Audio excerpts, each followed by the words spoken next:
Lorsqu'on les regarde ensemble, on voit de l'essence et du feu. Elle servait d'appât. Et lui était méchant comme un diable. Ensemble, ils formaient une combinaison fatale.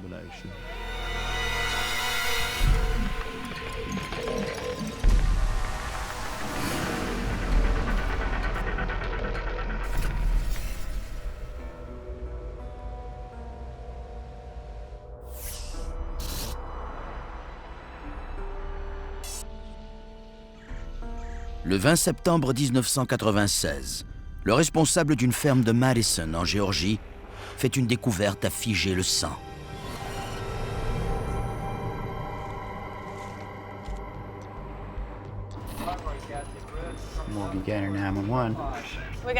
Nous avons reçu un appel du responsable d'une ferme du comté de Morgan.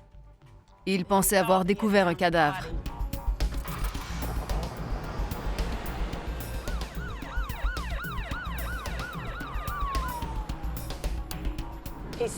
Il a aperçu des traces de pneus en bordure de la forêt et il les a suivis. Il m'a dit qu'il croyait d'abord qu'il s'agissait d'un mannequin, mais lorsqu'il s'est approché et qu'il l'a touché du bout d'un bâton, il a constaté que c'était un vrai corps. L'endroit où il a trouvé le corps est au cœur d'une région rurale, près d'une route très peu passante. C'est une route de campagne qui aboutit à une ferme.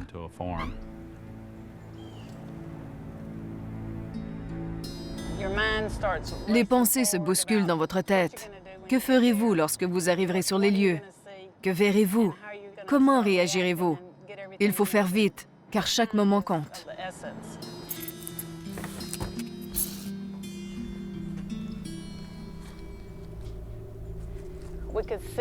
On voyait un corps à côté de cet arbre.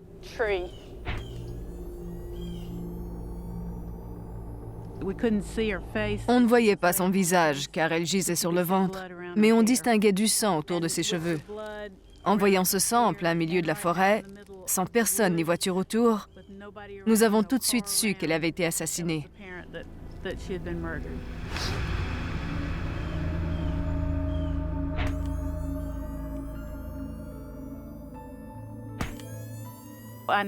Je sais qu'il ne faut pas s'investir personnellement dans les affaires sur lesquelles on travaille, mais je crois que tout le monde le fait. Je la regardais et je me disais, et si c'était ma mère ou encore ma grand-mère? Ce crime était particulièrement ignoble, compte tenu de l'âge de la victime et de la façon dont on lui avait enlevé la vie. Elle avait été battue à mort à coups de branches d'arbre.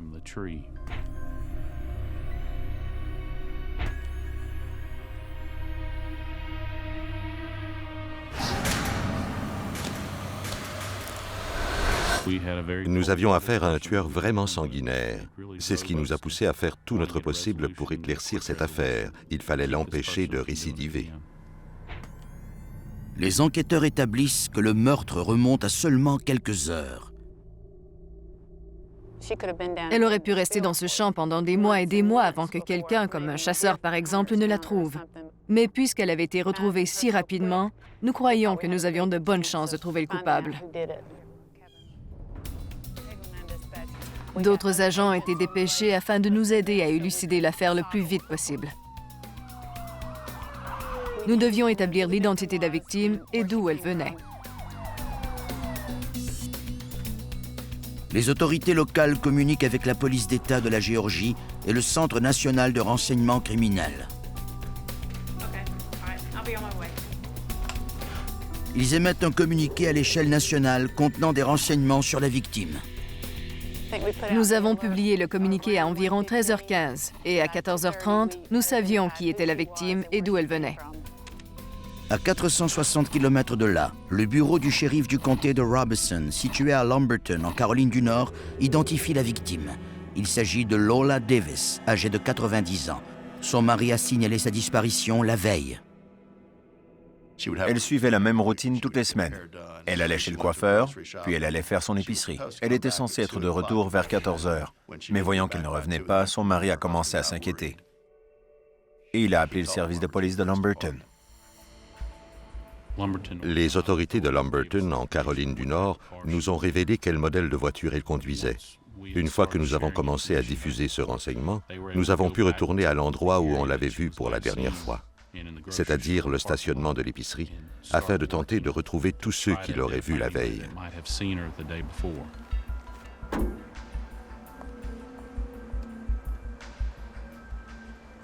Il tombe sur une piste déterminante. Un caissier d'une banque du coin avait vu la victime, Lola Davis. Elle était passée par le service au volant accompagnée d'une jeune femme blanche et d'un jeune homme blanc et avait encaissé un chèque de 300 $.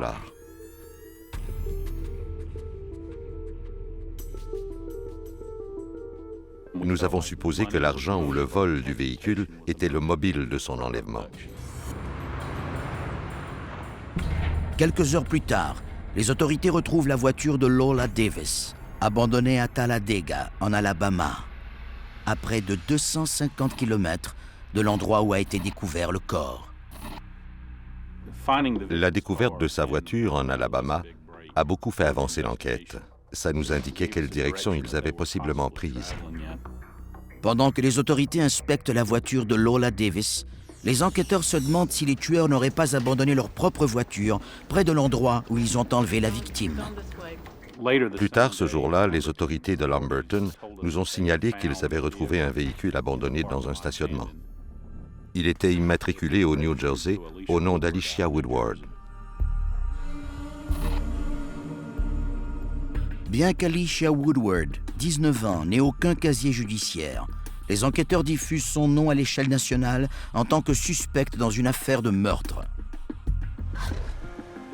Un agent de Talladega reconnaît son nom. Il a vu Alicia Woodward la veille. Les autorités de la région de Talladega, en Alabama, avaient répondu à un appel d'urgence dans un magasin.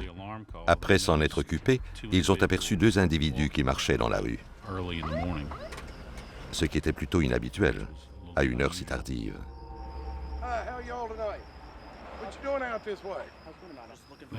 Ils ont affirmé que les amis venaient de les conduire ici, qu'ils étaient en route pour la Floride et qu'ils cherchaient un endroit où dormir.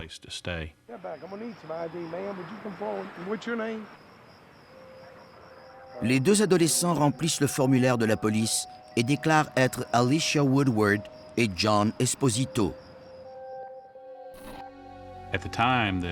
Au moment où Alicia Woodward et John Esposito ont donné leur nom aux autorités de l'Alabama, nous n'avions pas encore trouvé le corps de Lola Davis dans le comté de Morgan. Puisqu'il n'était pas encore recherché, les policiers les ont conduits jusqu'à l'hôtel du coin. Les enquêteurs sont retournés à l'hôtel où les agents les avaient déposés, mais ils étaient déjà partis. C'est à ce moment que l'enquête a commencé à stagner. Les enquêteurs craignent que les tueurs ne soient déjà à la recherche d'une nouvelle victime.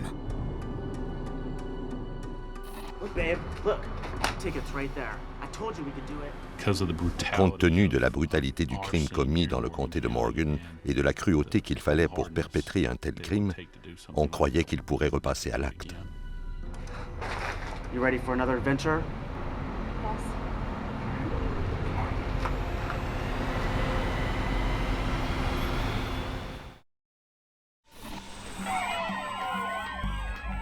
Les autorités policières de la Géorgie, de la Caroline du Nord et de l'Alabama sont à la recherche d'Alicia Woodward et de John Esposito, les principaux suspects dans le meurtre crapuleux de Lola Davis, une femme de 90 ans. On avait obtenu des mandats d'arrestation à leur nom moins de 2 jours après que le mari de Lola Davis ait signalé sa disparition à la police. On savait qu'ils étaient en cavale.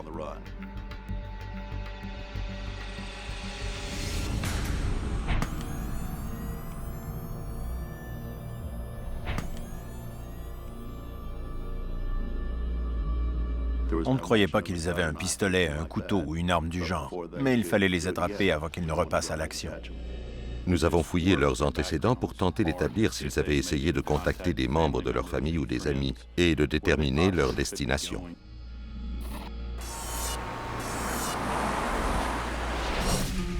John Esposito voit le jour en 1975 à Gibbstown, au New Jersey.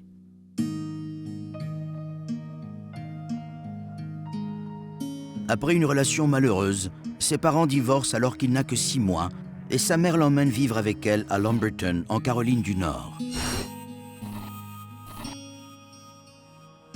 En 1987, il retourne à Gibbstown, où la réputation d'homme violent de son père le suit toujours. J'ai découvert qu'Esposito avait vécu une enfance tumultueuse. Son père avait fait de la prison pour homicide involontaire. En raison du passé criminel de son père, Esposito a du mal à s'intégrer aux autres enfants. La première journée d'école, une bataille a éclaté aussitôt que John est entré dans la classe, car le père d'une de ses camarades de classe était la victime dans une affaire de meurtre pour laquelle le père de John avait comparu en cour. Les gens n'étaient pas à l'aise en sa compagnie. C'était un exclu. Il y a une prédisposition génétique à la violence et aux troubles de la personnalité, tels que la personnalité antisociale ou l'apathie. Et je crois que ça a joué dans son cas. Une tendance au mensonge, à la tromperie, à la manipulation. Aucune culpabilité, ni empathie, ni remords. Un côté enjôleur, un charme superficiel et des tendances mégalomanes. Quand on examine Esposito, on peut cocher toutes ces cases. Esposito développe un intérêt malsain pour la douleur. Il pratiquait l'automutilation. Il avait gravé la lettre S sur son torse. Il avait tué un chat pour savoir ce que ça lui ferait. Il avait aussi enlevé la vie à des oiseaux et à des grenouilles. Il les avait cloués vivants à un mur dans le seul but de savoir ce que ça lui ferait. Ces gens présentent un manque complet d'empathie pour les autres créatures vivantes. Des créatures qui peuvent exprimer de la panique, de la peur, qui peuvent saigner. Et c'est ce qu'ils aiment. Et s'ils aiment ce genre de choses, c'est un très mauvais présage. Il vénérait le diable. Et il avait déjà tenté de se suicider. À l'été 1993, Esposito s'enrôle dans la réserve des forces armées. Il avait fait de la lutte. Il savait se battre. Son meilleur ami nous a dit un tas de choses qui nous ont beaucoup inquiétés. Nous savions qu'il était dangereux, mais nous ne savions pas à quel point. Il termine l'instruction de base, mais quitte après seulement 2 week-ends. Ce type de personne ne fonctionne pas bien dans des milieux hiérarchisés. L'armée lui a réussi pendant quelque temps, mais seulement lorsqu'il tirait au fusil et faisait exploser des choses. Ça, c'était excitant pour lui. Mais dès que la situation est revenue à la normale et qu'il a dû suivre des ordres, il a abandonné. L'année suivante, Esposito quitte aussi l'école secondaire et devient de plus en plus instable. Il commence même à détester ses parents. Sa mère avait une peur bleue de lui. Dès qu'il a eu 18 ans, elle l'a mis à la porte.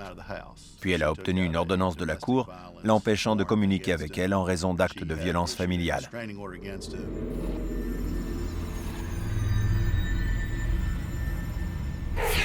Esposito semble être destiné à l'hôpital psychiatrique. Il a séjourné dans 3 ou 4 hôpitaux psychiatriques du New Jersey. Je crois qu'il profitait du système de santé. Il avait ses 3 repas gratuits par jour et il manipulait les thérapeutes. D'ailleurs, des études ont démontré que chez les psychopathes, la thérapie peut aggraver leur état, car ils apprennent à déjouer le système. Esposito vit en solitaire, jusqu'à ce qu'il fasse une rencontre inattendue. Alicia Woodward naît en 1977 à Wellingborough, au New Jersey. C'était une jeune fille très belle et très agréable à côtoyer. Elle était sympathique et affectueuse. Elle s'impliquait dans plusieurs activités. Elle pratiquait le sport, la danse, la gymnastique. Elle avait même été mannequin. Alicia fréquente l'école catholique jusqu'en 2e secondaire. Elle adorait l'organisation de l'école catholique. Elle aimait les sœurs et les prêtres. Ses parents divorcent alors qu'elle a 13 ans. Pendant les jours qui ont suivi notre divorce, Alicia était bouleversée. Mais elle s'est calmée et elle a appris à vivre avec. J'ai toujours été très proche d'Alicia. Je crois qu'elle était aussi très proche de son père. Mais personne n'était aussi proche d'elle que moi. Alicia décide d'entrer à l'école secondaire publique, mais elle n'arrive pas à s'intégrer. Après avoir passé tout ce temps dans une école catholique, elle voulait maintenant aller à l'école publique. Elle quitte l'école à l'âge de 16 ans et réussit les examens d'équivalence d'études secondaires. Alicia a postulé à un emploi dans une animalerie. C'est là qu'elle a rencontré John Esposito. Alicia? Yeah. It's a cute name. C'est le coup de foudre.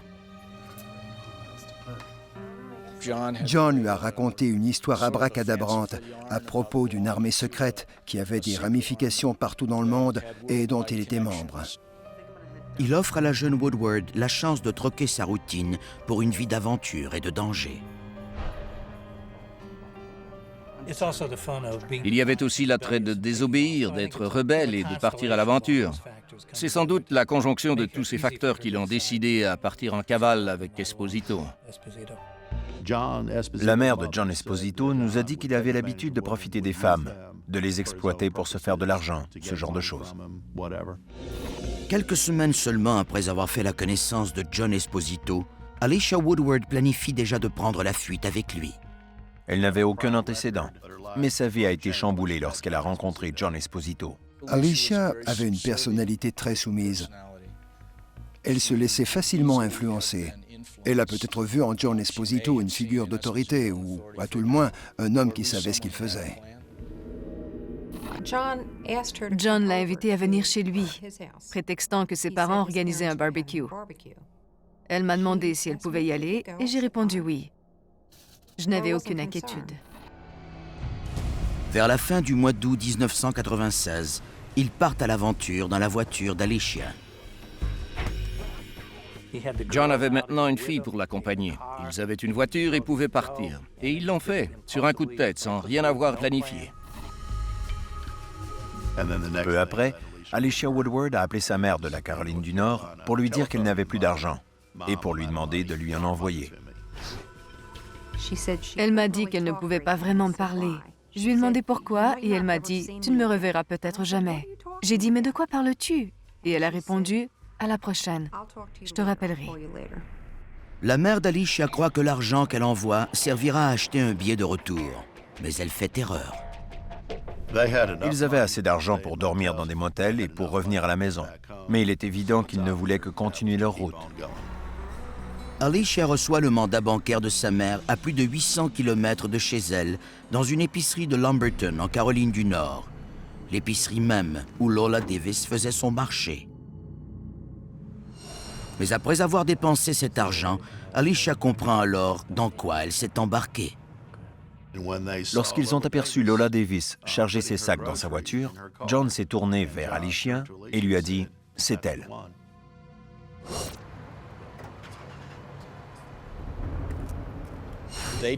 Ils ont décidé d'attaquer, de kidnapper et de voler des personnes âgées qui ne pourraient pas se défendre ou s'enfuir. Des personnes sans défense, en somme.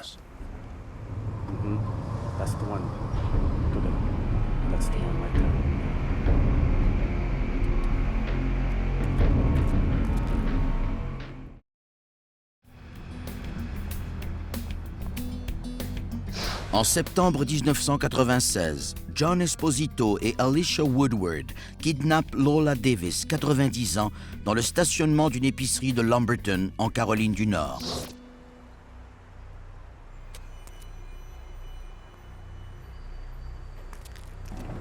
Ma'am, can you help me, please? Well, honey, what is it? I need to get away from my boyfriend. Please, can you help me? If you just give me a ride.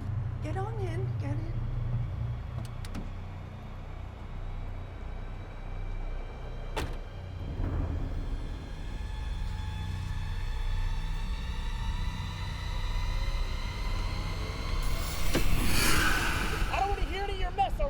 I will use this knife. I will slit your throat. I want you to take me to your bank. I want you to get your money out. I will kill you. You understand? Just try. Just do whatever he says and you'll be okay, I promise. J'ai peine à imaginer la peur qu'elle a dû ressentir. Elle devait être terrifiée du début à la fin. Elle savait probablement qu'ils allaient s'en prendre à elle. Je ne peux qu'imaginer à quoi cette vieille dame pensait. Ils cherchaient une victime de 90 ans, quelqu'un qui ne pourrait pas se défendre. Ça démontre bien toute la dureté et la cruauté de ces individus.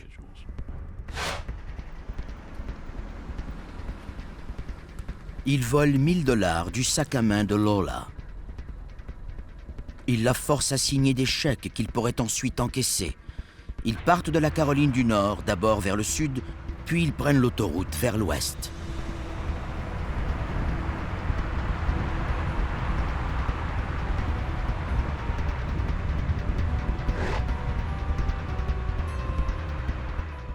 À 80 km d'Atlanta, en Géorgie, John Esposito ordonne à Alicia de quitter l'autoroute.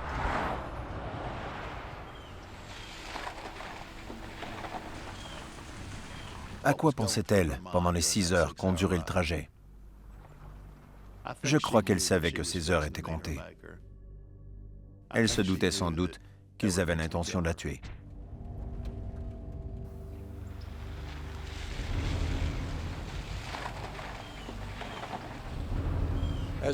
Sur la route de campagne, Lola Davis a demandé à Woodward et à Esposito « Ne regrettez-vous pas ce que vous avez fait ?»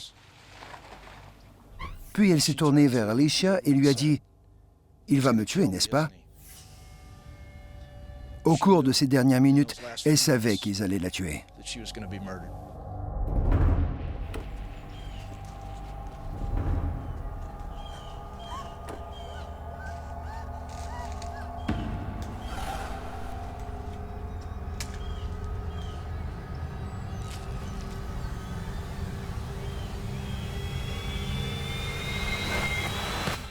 Son passé était marqué par les comportements déviants et la violence qui s'était accumulée jusqu'à ce moment. C'en était trop et il a explosé. John Esposito était un prédateur qui ne s'attaquait qu'aux individus les plus faibles de la société. Un thème revient souvent chez les psychopathes. C'est le désir de jouer à être Dieu, de pouvoir décider de la vie ou de la mort des autres. Ils ont un amour-propre complètement exagéré. Pour eux, décider de vous laisser vivre ou de vous tuer, c'est un peu comme jouer à être Dieu. C'est une expérience très grisante, très enivrante. Avoir cette emprise, ça leur prouve à quel point ils sont puissants. Et bien sûr, ils ne ressentent aucune culpabilité, aucun remords et aucune empathie. C'est leur droit. Ils peuvent choisir qui tuer et qui ne pas tuer, car dans leur tête, ils sont hors du commun. Je crois que c'est ce qu'on remarque chez Esposito lorsqu'on examine ses crimes.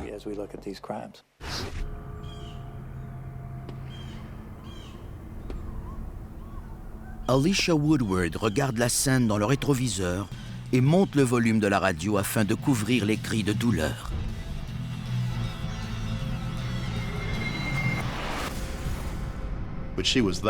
Mais elle était là. Elle servait d'appât. Elle ne pouvait ignorer que c'était grâce à elle si Esposito avait pu monter dans la voiture de Lola Davis. Elle savait parfaitement ce qui se passait. Elle a accepté et elle a coopéré. 3 jours après la découverte du corps de Lola Davis, le laboratoire médico-légal signale aux enquêteurs que l'on a retrouvé des traces d'ADN dans sa voiture. Des preuves matérielles trouvées dans la voiture de la victime indiquaient que des individus avaient eu des relations sexuelles dans le véhicule.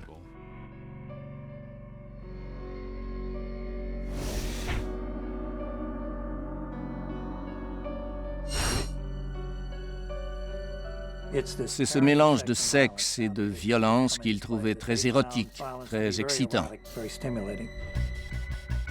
La famille d'Alicia Woodward et celle de John Esposito ont fourni aux autorités leurs empreintes digitales, qui ont ensuite été comparées à celles trouvées dans le véhicule. Les résultats confirment que Woodward et Esposito sont montés dans la voiture de la victime.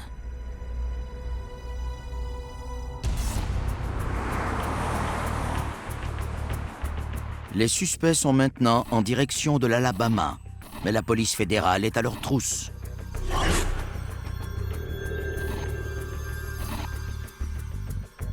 Le FBI a émis un mandat fédéral afin qu'il puisse être arrêté n'importe où. Au moment où la chasse à l'homme s'ouvre à l'échelle nationale, John Esposito et Alicia Woodward arrivent à un hôtel d'Oklahoma City. Mais ils sont à court d'argent. Et la pression commence à monter.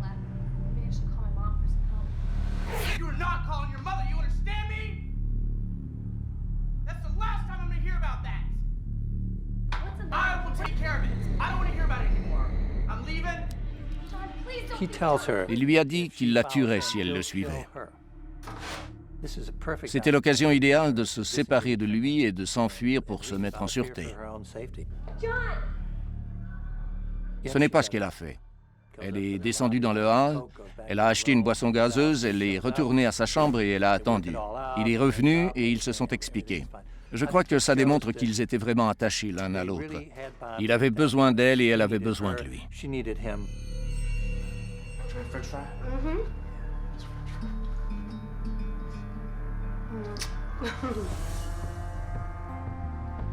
Esposito et Woodward n'ont plus d'argent, ni de plan. Dans un moment ultime d'imprudence, ils demandent l'aide d'un policier.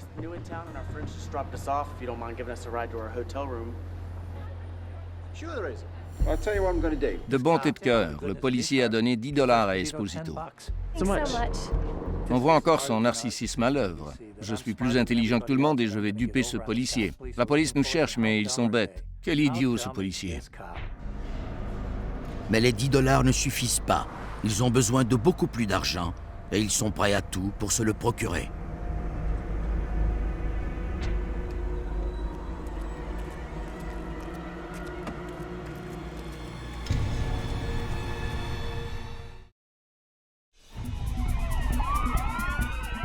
Le FBI ainsi que les autorités policières de 3 États ont ouvert une chasse à l'homme pour retrouver 2 suspects de meurtre, John Esposito et Alicia Woodward.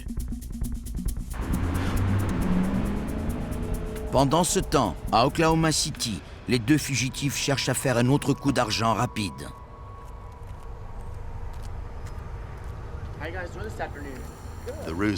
Ils ont prétendu être de jeunes mariés, que leur voiture était en panne et qu'ils voulaient qu'on les conduise quelque part.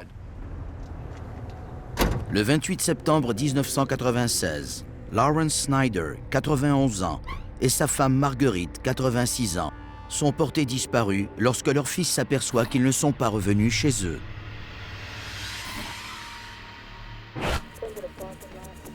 Les autorités craignent pour leur vie et demandent aux policiers dans tout l'État de rester à l'affût. Mais il n'y a aucune trace d'eux.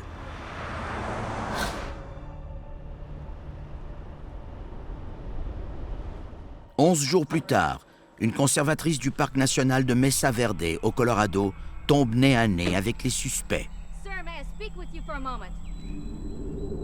Il avait acheté un fusil à air comprimé et il l'avait avec lui dans le parc. Mais les armes à feu assemblées ne sont pas permises à l'intérieur du parc national de Mesa Verde. Sir, you need to put the gun down now. Put the gun down now. Slowly. Place your hands behind your head, both of you. Elle a tout fait ce qu'il fallait faire. Ma'am, step away from him. Do you have any more weapons on you? A knife. Put it down slowly. I need backup now. I'm on Old Firehouse Road. I need wants and warrants on Oklahoma tags. Elle a transmis le numéro de plaque de la voiture et elle a appris que son propriétaire avait été porté disparu dans le système national de renseignement criminel. C'est à ce moment-là qu'il a su qu'elle était en danger.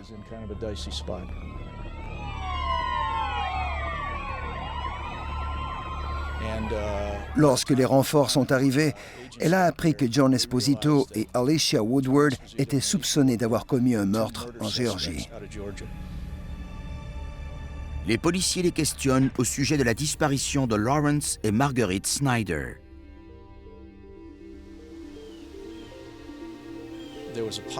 Il était encore possible que Marguerite et Lawrence Snyder soient toujours vivants quelque part.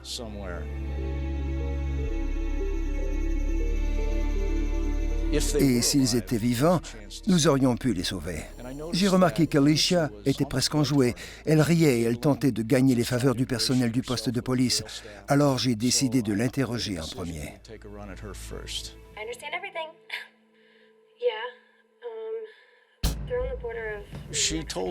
Elle nous a raconté en détail ce qui était arrivé. Prétextant qu'ils devaient retourner à leur hôtel, il s'était fait inviter à monter dans la voiture de Marguerite et Lawrence Snyder. Une fois dans la voiture, John Esposito a placé son bras autour du cou de Lawrence Snyder et l'a forcé à se rendre dans le stationnement d'un restaurant. Voyant que Lawrence Snyder résistait, John Esposito l'a frappé, ce qui a fait enfler son œil au point où il ne pouvait plus l'ouvrir. John Esposito voulait démontrer son pouvoir. Il voulait leur faire peur pour qu'ils obéissent à ses ordres. L'essence même du narcissisme, c'est le sentiment d'infériorité. Je crois qu'on le voit bien dans le choix de ses victimes. Il ne choisissait que les membres les plus impuissants et vulnérables de la société. Peu après avoir quitté la région d'Oklahoma City, ils se sont arrêtés à un dépanneur.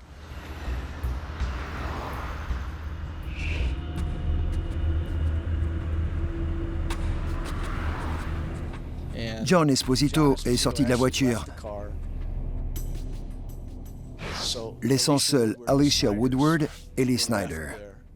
Après un moment, Marguerite Snyder a demandé à Alicia « Il ne nous laissera pas partir, n'est-ce pas ?» Et Alicia a répondu « Restez calme » et elle lui a tapoté le bras.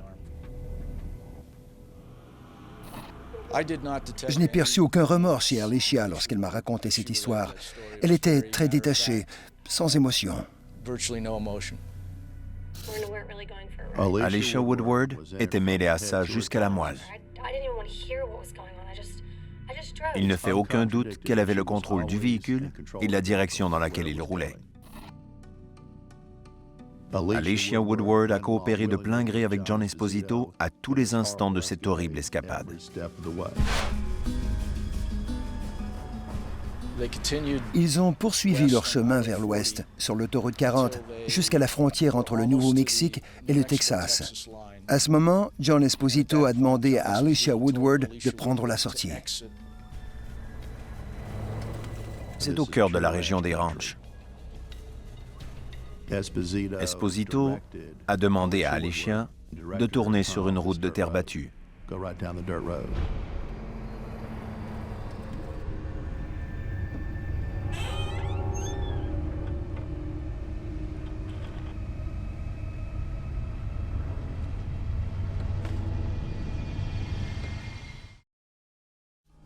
En octobre 1996, Alicia Woodward raconte aux enquêteurs ce qui s'est passé après qu'elle et son copain John Esposito aient kidnappé Lawrence Snyder, 91 ans, et sa femme Marguerite, 86 ans.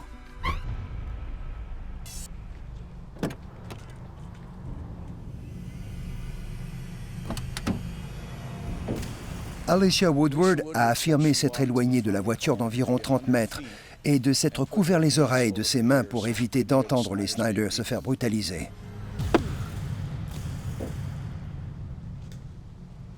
Elle l'a accepté et elle a coopéré. Elle a ramassé le levier et des monte-pneus pour se débarrasser des preuves. Elle était complice du crime, il n'y a aucun doute là-dessus.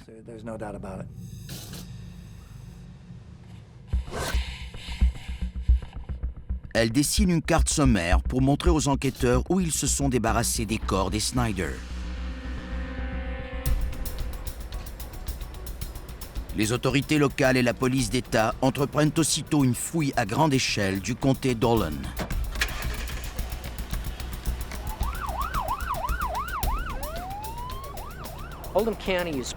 Le comté d'Olin est composé de ranchs et de fermes sur environ 4000 km². C'est un comté assez grand. Et il nous fallait fouiller une étendue d'environ 65 à 80 km de long. Le temps pressait, car il se pouvait que l'un d'eux, ou même que les deux, soient toujours vivants.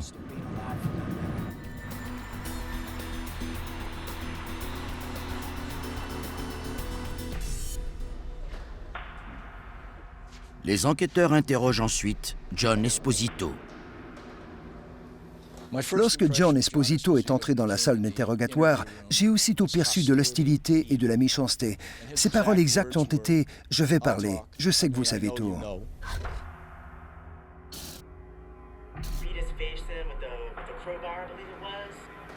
Il ne voyait aucune raison de cacher quoi que ce soit.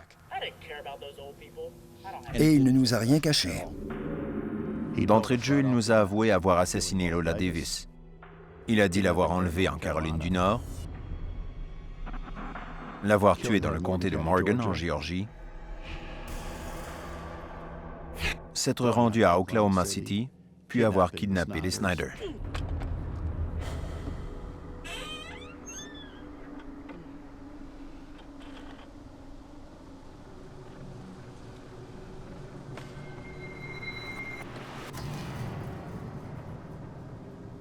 Esposito a saisi Larry et l'a sorti du véhicule. Larry Snyder ne s'est pas défendu. Puis il a battu à mort cet homme de 91 ans.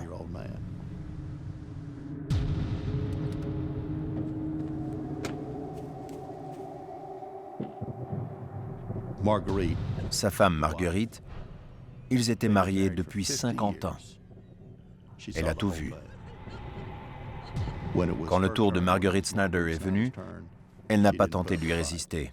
Elle venait de voir son mari se faire battre à mort.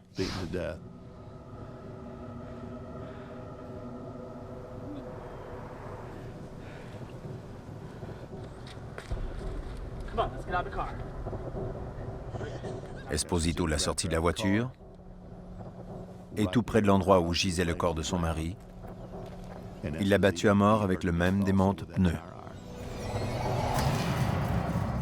Il a été vraiment sadique. Il aurait pu se contenter de leur voler leur argent.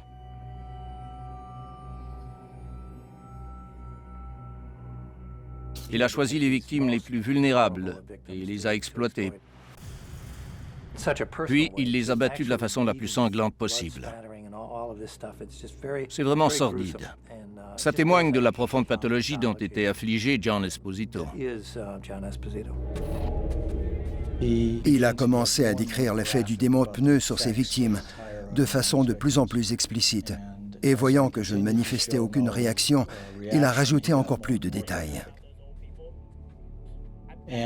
À la fin de sa description, voyant que je ne réagissais toujours pas, il s'est tué. Il s'est penché vers moi, il m'a regardé droit dans les yeux et il m'a dit « Je veux que tu comprennes que je n'ai aucun remords. » Il y a eu un long silence. On n'entendait que le tic-tac de l'horloge dans la salle d'interrogatoire. Puis j'ai dit « Je te crois. » En se vantant et en fournissant des détails explicites, je crois qu'il tentait de choquer et de scandaliser. C'est ce qu'il aimait. Il tentait de provoquer une réaction chez les autres, de voir s'il était capable de les choquer. Et il en riait, il trouvait ça formidable. Quand on interroge ces personnes, souvent leur regard est différent. C'est comme le regard d'un reptile comparé à celui d'un mammifère. Il leur manque quelque chose. C'est cette façon de penser reptilienne qui les distingue de nous.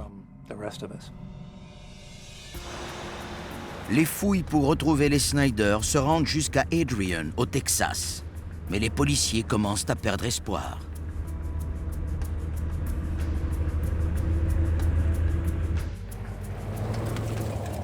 Cette route ne mène nulle part. Comme vous pouvez le voir, elle est déserte. Lorsque je suis arrivé ici, la route fait une courbe à l'endroit où il y avait auparavant une route qui menait à une ferme.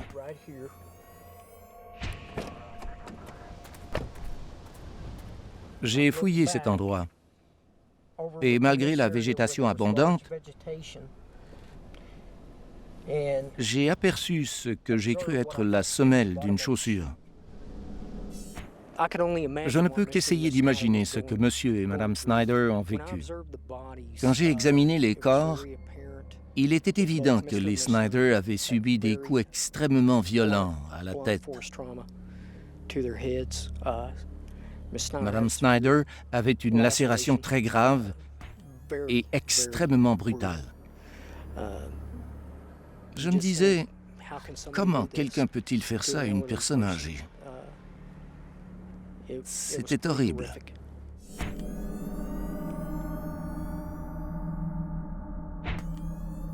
Esposito était un monstre. Il avait battu à mort 3 personnes âgées, 3 gentils grands-parents. Et il s'en vantait. Je n'ai aucune conscience, aucun remords. Et il disait qu'il récidiverait. Nous sommes toujours affectés par ce genre d'affaires. Celle-ci a gravé dans ma mémoire l'image de Lola Davis, de Lawrence Snyder et de Marguerite Snyder, battue à mort par John Esposito.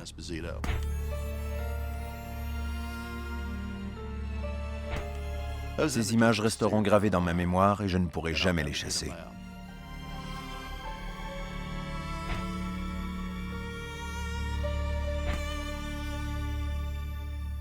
Les enquêteurs établissent les allées et venues d'Esposito et de Woodward après le meurtre des Snyder en suivant leurs transactions bancaires. Nous avons pu retracer une partie du chemin qu'ont pris Esposito et Woodward en suivant les retraits qu'ils ont faits dans des guichets automatiques. Ils ont fait ou tenté de faire 13 retraits. En Oklahoma, puis au Nouveau-Mexique et en Arizona, pour aboutir au Colorado.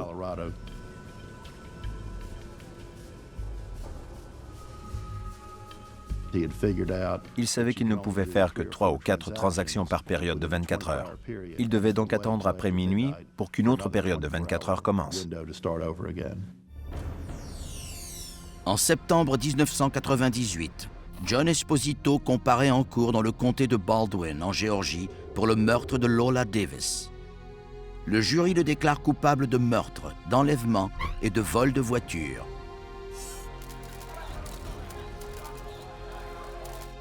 John Esposito est condamné à mort. Tout au long du procès, il n'a manifesté aucun remords et absolument rien dans son langage corporel n'indiquait qu'il regrettait ce qu'il avait fait.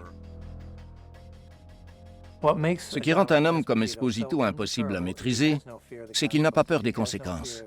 Il ne craint pas la prison, il ne craint même pas la peine de mort. Il reste sans peur devant ces conséquences. C'est pour cette raison qu'il est impossible de l'arrêter. Il faut enfermer ce genre de personnes parce qu'elles n'ont pas peur des conséquences. Il est presque impossible de les empêcher de récidiver. Alicia Woodward et John Esposito ne se sont pas trahis. En fait, John Esposito a dit qu'il était plus inquiet au sujet d'Alicia qu'il l'était à propos de ce qu'il avait fait aux victimes. Alicia Woodward conclut un marché avec les procureurs de la Géorgie afin d'échapper à une peine de mort possible. Elle avoue son implication dans le meurtre de Lola Davis et se voit condamnée à la prison à vie. En octobre 2000, Esposito retourne en cour, cette fois en Oklahoma, pour faire face aux accusations de l'enlèvement de Lawrence et Marguerite Snyder. Dans une affaire de ce genre, lorsque l'avocat de la défense sait que nous avons le moyen de prouver que l'accusé est bien le tueur, il ne lui reste qu'une stratégie: plaider le trouble psychologique pour qu'on le prenne en pitié d'avoir un problème mental.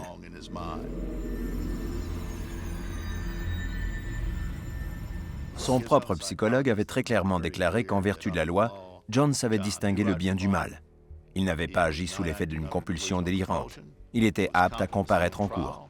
Il n'avait pas de retard mental. En fait, son QI était dans la moyenne, et selon la définition juridique de maladie mentale, il était sain d'esprit. Ce qui est important d'examiner dans une affaire comme celle-ci, ce sont tous les choix que le suspect a faits, ainsi que la méthode et la manière dont il a commis le crime, et pas ce qu'il vous dit, mais bien ce qu'il a fait, ses gestes, pas ses paroles. Il faut analyser exactement ce qu'il a fait et comment il l'a fait. C'est ce qui révélera la pathologie sous-jacente, pas ce qu'il vous dira ensuite. Alicia Woodward a suivi John Esposito de plein gré à tous les instants de cette horrible escapade. Elle faisait office d'appât. Elle y était impliquée jusqu'à la moelle. Elle savait exactement ce que John ferait.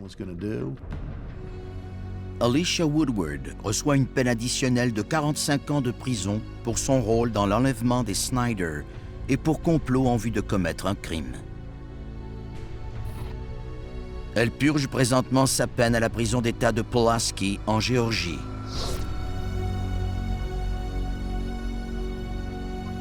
Sa mère tient Esposito responsable d'avoir entraîné sa fille hors du droit chemin. Selon moi, elle n'a pas vraiment eu le choix de le suivre.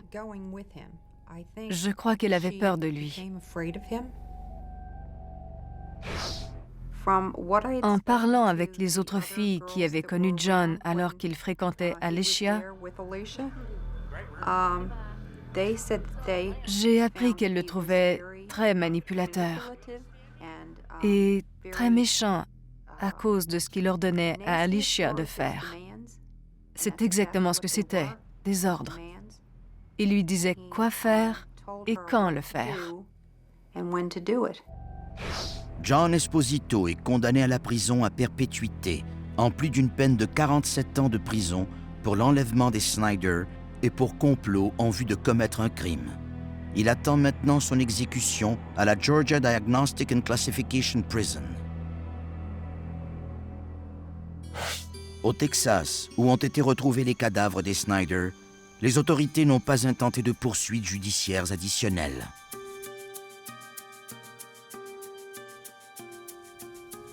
Je crois que, bizarrement, c'est la combinaison des deux qui les ont menés à commettre ces homicides. John Esposito et Alicia Woodward avaient un plan. Ça a fonctionné. Ils s'en sont tenus au plan. Et ils auraient même continué ensuite. Les deux ensemble formaient une combinaison fatale. Il ne fait aucun doute pour moi qu'ils auraient continué à commettre des meurtres jusqu'à ce qu'on les arrête.